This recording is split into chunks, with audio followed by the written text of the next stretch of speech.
Kabajamoof jaalatamuu maatii YouTube channel Furtuu App akkam jirtu nagaan koo kabajaaf jaalalaa bakka jirtan hundumaatti sanaa gochaa har'as barnoota torban darbee wajjin ilaalaa turre yeroo darbee akkatatti YouTube channel create goonu isin agarsiisee isin barsiisee ture har'a immoo akkamitti seetingii isaa akka sirreeffannu seetingii keessaa immoo maaltu akka nu barbaachisu tokkoon isaa wajjin ilaalla. Akkuma torban darbee ilaalaa turre sarfeetiin isaa kana fakkaata jechuudha. Mallattoon da'uu bakka kana jira. Bakka mallattoo da'uu gaafa xunne create short video upload wanto akka sanaatu fuula kanarra jira jechuudha. Wantoota afur nuu fida. Kan nuti wajjin ilaallu garuu har'a akkamitti video akka maxxansinu osoo hin taane seetingii YouTube channel keessaa maal sirreeffachuu qabnu tokkoon isaa wajjin ilaalla. Hanga dhumaatti na duukaa bu'aa. Like gochuu akkasumas obboloonni haaran subscribe gochuu hin dagatinaa. Kana ilaaluudhaaf gara Chrome bilbila keenyaa seennee wajjin ilaalla jechuudha. YouTube Studio seenne. YouTube Studio seenuudhaaf filatamaan karaa Chrome yoo seenne gaarii ta'a.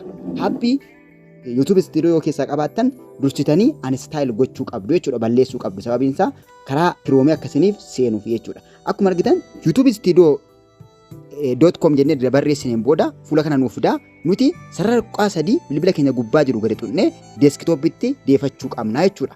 Kanaan booda akkasinitti mul'atuufan dalga ciibse. YouTube Studioon akkuma argitan kun akka kanatti jalqabarra jira jechuudha linkichi. Sana click goonee gara YouTube Studio seenuudhaan tokkoon isaa wajjin ilaalla. Seetingiiwwan guutamuu qaban.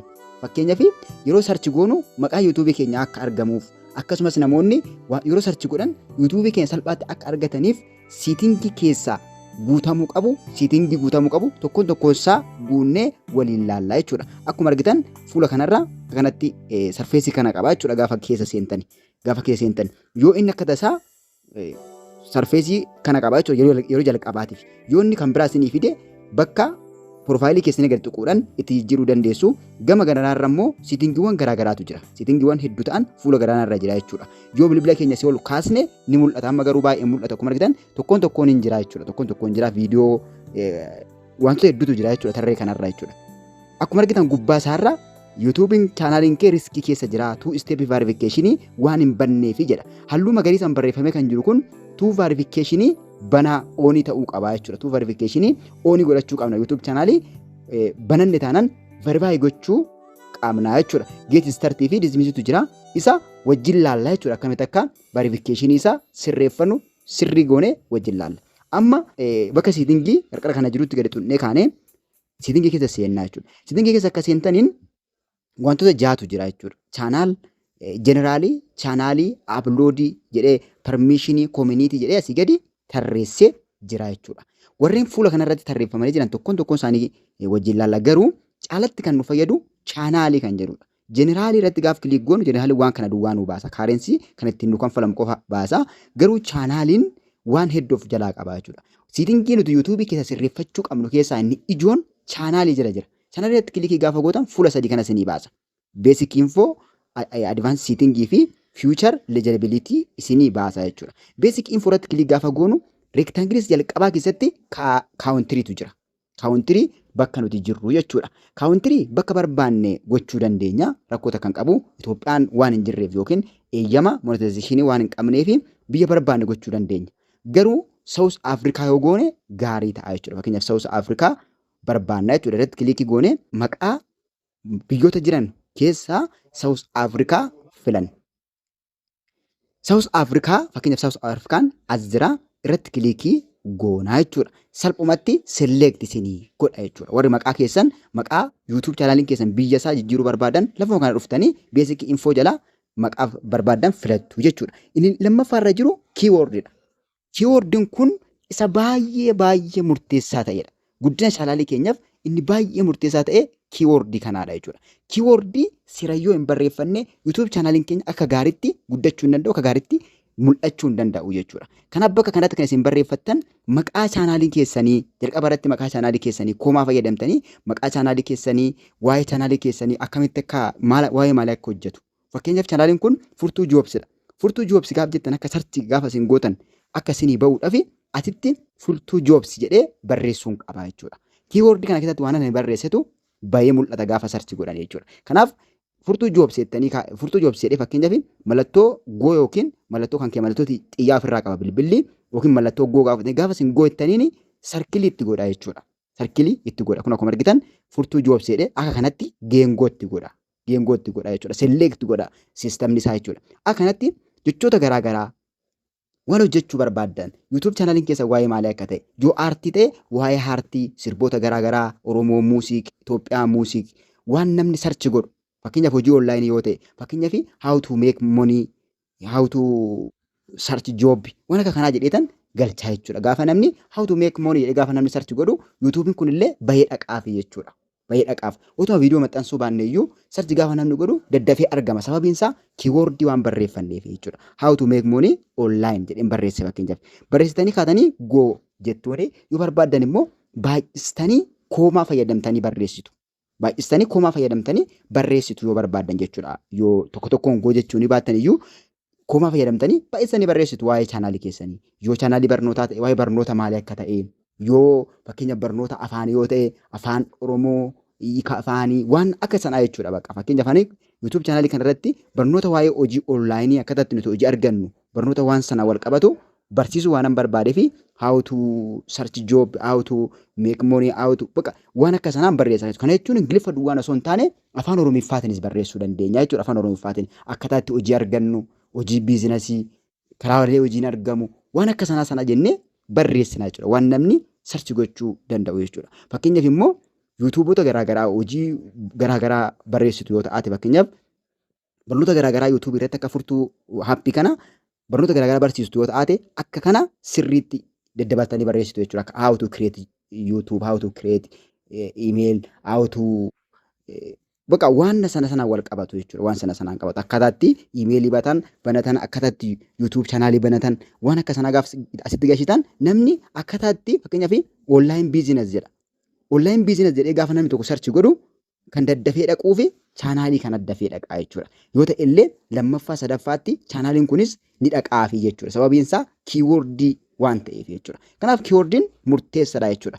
Warreen sirboota garaagaraa akkasumas faarfannoota garaagaraa warri gadhiistan faarfannaa haaraa yookiin maqaa faarfattootaa maqaa yuutuubii gurguddaa lafa kanatti barreessuu dandeessu jechuudha. Fakkeenyaaf yuutuubii gurguddaa lafa kanatti maqaa yuutuubii gurguddaa lafa kanatti barreessuu dandeessu jechuudha. Yuutuubii afaan Amaariffaa ta'e afaan Oromoffaa lafa kanatti kan barreessitan jalqaba irratti maqaa yuutuubii keessanii yoo ta'e namni yuutuubii keessaniin amma too furtuu joobsettanii sarchi gootanii kan daddafee isinii dhufu yuutuub chaanaalii kanaa jechuudha. Maal waan ta'eef kiiwoordiinsaa furtuu joobseedhee asitti seefii waan ta'ee jiruuf jechuudha.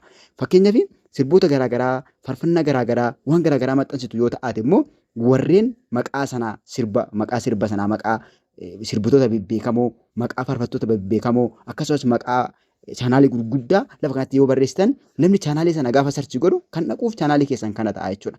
Kana fayyadamee namni akkuma kana chaanaalii kana subscribe godhee itti dabaluu danda'a jechuudha. Erga xumurtanii booda carraa jechoota 500 isinii kenna. Jechoota 500 sana erga fixxaniin booda seefii gootu jechuudha. Jechoota 500 hanga fixxanitti gaggabaabsanii babarreessitu jechuudha. Waan ijoo main point ta'e barreessitu sanaan booda seefii gootu jechuudha. Seefii gootu. Kanaaf isa akka kanatti erga xumurtaniin booda ni lammaffaan advanced setting kan jedhudha. Advanced setting kan jedhu jallisaa baay'eensaa default ofuma isaatii hin guutama jechuudha. Advanced jala wanti nuti baay'ee guunnu hin jiru. Wanti baay'ee guunnu hin jiru jechuudha. Ofuma isaatiin guutamee dhufa. Garuu made for kids kan jedhu chaanaaliin keessan ijoollotaaf ta'uu dhiisuusaa kan jedhu kun carraa sadii nuu kennanni default isa sadaffaa irratti filee jira. Isin garuu no kan jedhu irra kaawwattan gaarii ta'a. Sababiin isaa kan limit hin taaneef. Yoo isin no irra kaawuu baattan yeroo hundumaa nama iimeelii fayyadamu qofatu viidiyoo keessan laalaa jechuudha. Kanaaf isa no irra kaawwattanii warreen kun garuu akkuma nan dhiisa kanatti dhiistu jechuudha. Tuquun isinirra hin jiraatu jechuudha. Fakkeenyaaf kun raayitii keessatti ta'uu qaba. Isaan kaan garuu akkuma jedhutti jiru. Kana erga sirreeffattaniin booda asii wanti sirreessitan baay'ee miti nookii sirreeffate keessaniin booda seefi jechuu ni dandeessu yookaan immoo salamaffaatti dabarsuu dandeessu. Kanaaf amma isatti nutti dabarraa jechuudha. Dhumarra seefi gochuu dandeenya hunduma isaanii tokko tokkoon seefi gochuu caalaa jechuudha. Inni biraan future eligibility tu jira jechuudha. Future kana jalas kan jiru tokkoffaarra standard future tu jira. Standard future kun immoo default dhuma akkuma nuti banneen enable nu ta'ee jira jechuudha. Green ta'ee jira. Inni lammaffaa kunis green ta'uu qaba. Inni sadaffaanis green ta'uu qaba jechuudha. Dirqama. Green ta'uutu irra jiraata jechuudha. Tokkoon isaayyuu. Fakkeenyaaf lammaffaan kun intermediate futurein kun giriinii ta'ee enable jechuu qaba innillee. Sababiin isaa amma gurraachee jira amma hin taane jechuudha. Kan inni nu fayyaduu fi viidiyoo daqiiqaa 15 ta'ee maxxansuudhaaf akkasumas viidiyoo keenyarra barreeffama bareedaa fuula viidiyoo keenyarra taa'u tembileenii kaawwachuudhaaf wantoota akka sanaa pileeliistii kireet godhachuudhaaf akkasumas liivii seenuudhaaf wantoota kanaa fi kana verifikeeshinii bakka kana intermideetii kana enable gochuutu nurra jiraata jechuudha. Isa wajjinumaan banaa taasisnee yookiin giriinitti geeddarree ilaallaa jechuudha. Kuni kan jalqaba sarara kan inni kaa'e kan inni magariisa godhee kaa'e duraan riskii kan jechaa ture isa kanaa jechuudha. Verify your phone number jedha jechuudha. Verify phone numberii kee verify godhi jedha waan ta'eef bakka giriinii kanatti kilik goonee verify gochuu qabna jechuudha. Gubbaa isaarra kan inni two step verification inni achi kaa'etu akka bakka kanaa jira jechuudha. Bakka kana kilik goonee bilbila keenyatti galchinee koodii achirratti nu ergaa xumurraa jechuudha. Kanaaf isarratti kilik gaafa goonu fuula kana nuuf fida. Fuula kana nuuf fida jechuudha. Verify your phone kan jedhu sanarratti gaafa kilik goonu fuula kana nuuf fida two step verification dha jechuudha kun. Kana booda ammas continue jennee gara fuula itti aanutti deemna jechuudha. Danni fuula kana nuuf fide. Gara fuula itti aanutti deemnee bilbila keenya itti guunnaa jechuudha. Go setting kan jedhu da kana jira jechuudha.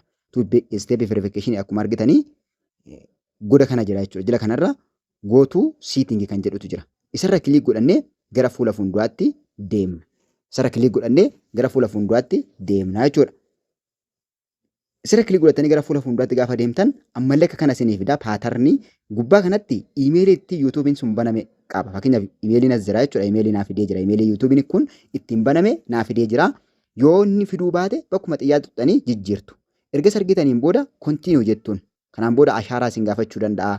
Ashaaraa yookiin paatarnii isin gaafachuu danda'a. Isa banaa taasistu jechuudha. Ashaaraa yookiin paatarnii yeroo isin gaafate banaa taasistu yookiin hin bantu jechuudha ashaaraa keessa. Fakkeenyaaf ani baneetan gara itti aanutti darbe jechuudha. Bilbila kana keessatti iinii ta'uusaa raayitii getti naa godheen booda ammallee goda kana dhufnee continue kan jedhu irratti raayitii goona yookiin kilikii irratti goona jechuudha.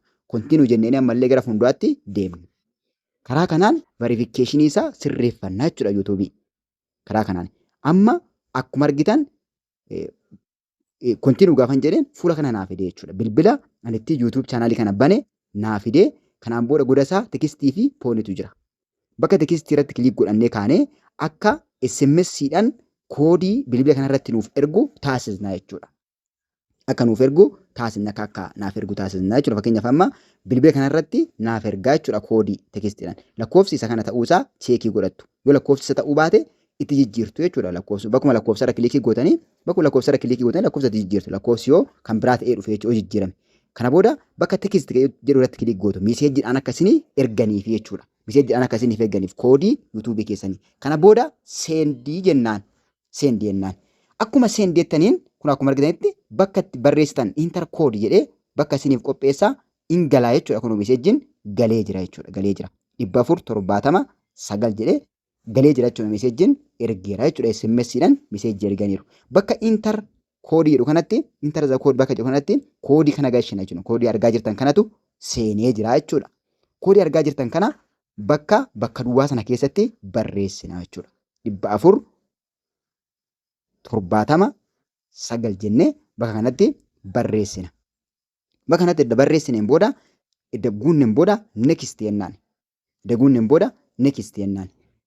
Next gaafa jettaniin akka kanatti search godhee kun akka kanatti isinii fida jechuudha. Iimeelii keessan bilbila keessatti seefii ta'e isin erga fideen booda tarni oonitu jira. Bakka giriinii tarni ooni kanarratti kilikii goona.